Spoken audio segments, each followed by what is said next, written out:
Hi friends. Semiconductors manufacturing అనేది $500 billion industry. ఇది మన మొత్తం భారతదేశ జీడిపిలో 17% ఉంటుంది. కానీ ఈ రోజుకు యుఎస్ఏ, చైనా, తైవాన్ మరియు కొన్ని దేశాలు మాత్రమే ఈ రంగంలో డామినేట్ చేస్తున్నాయి. ఈ దేశాల్లోనే 90% కంటే ఎక్కువ సెమీకండక్టర్స్ని తయారు చేస్తారు. కానీ ఇంత పెద్ద ఇండస్ట్రీలో ఇండియా ఎందుకు అడుగు పెట్టలేదో ఇప్పుడు ఈ వీడియోలో తెలుసుకుందాం.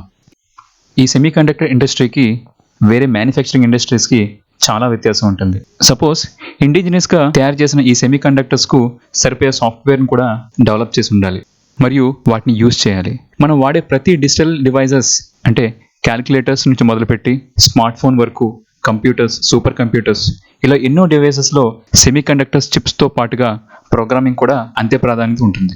ఈ డివైజెస్ అన్నీ కూడా రెండింటిపై ఆధారపడి ఉన్నాయి. అవి ఒకటి హార్డ్వేర్ మ్యానుఫ్యాక్చరర్స్ అయినటువంటి ఇంటెల్ మరియు AMD అయితే మరొకటి సాఫ్ట్వేర్ని డెవలప్ చేసే కంపెనీలు. ఇప్పుడు మార్కెట్లోకి కొత్తగా సెమీకండక్టర్స్ లేదా ఈ ప్రాసెసర్ను తీసుకొస్తే వాటి ప్రోగ్రామ్ రాయడం కొత్త ఇబ్బందులు రావచ్చు. అది ఎలా అంటే ప్రోగ్రామింగ్ కష్టంగా ఉండడము, లేదంటే ఆ ప్రోగ్రామింగ్ చాలా ఖర్చుతో కూడుకున్నదైనా అవ్వచ్చు. ఇవి రెండు కాకపోతే ఆ కొత్త సాఫ్ట్వేర్ని సరిగ్గా ఆదరించకపోవచ్చు. అందుకని సాఫ్ట్వేర్ డెవలపర్స్ దీనిపై ఎక్కువగా ఇంట్రెస్ట్ పెట్టకపోవచ్చు. ఇండియా లాంటి స్టార్టప్ కంపెనీస్కి సెమీకండక్టర్ ఇండస్ట్రీలో ఒక పెద్ద ప్రాబ్లం ఏంటంటే ఈ ఇండస్ట్రీ ఆల్రెడీ బాగా సెటిల్ అయిపోయింది.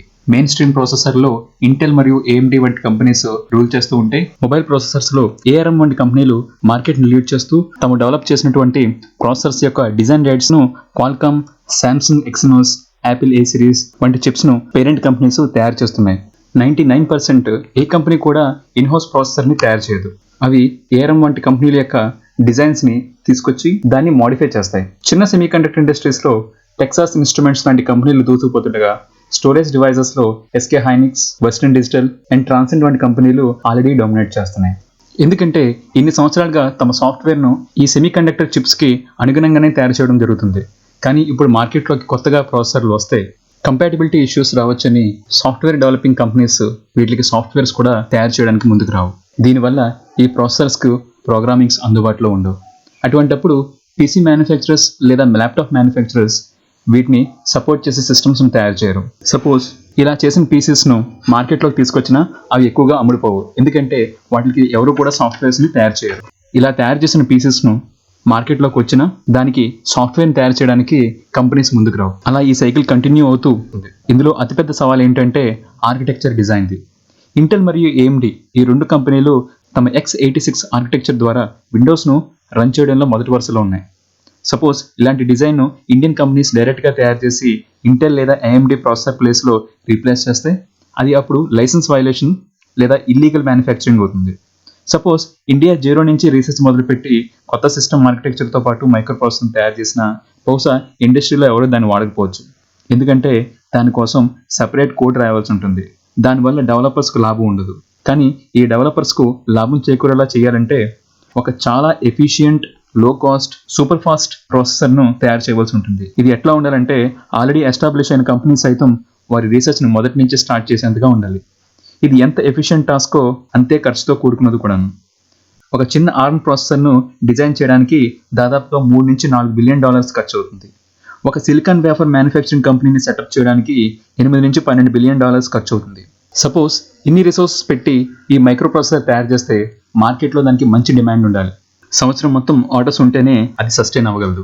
ప్రస్తుతం ఇండియాలో ఏ కంపెనీ కూడా ఇంత పెద్ద మొత్తంలో ఇన్వెస్ట్మెంట్ చేయడానికి ఇంట్రెస్ట్గా ఉండదు.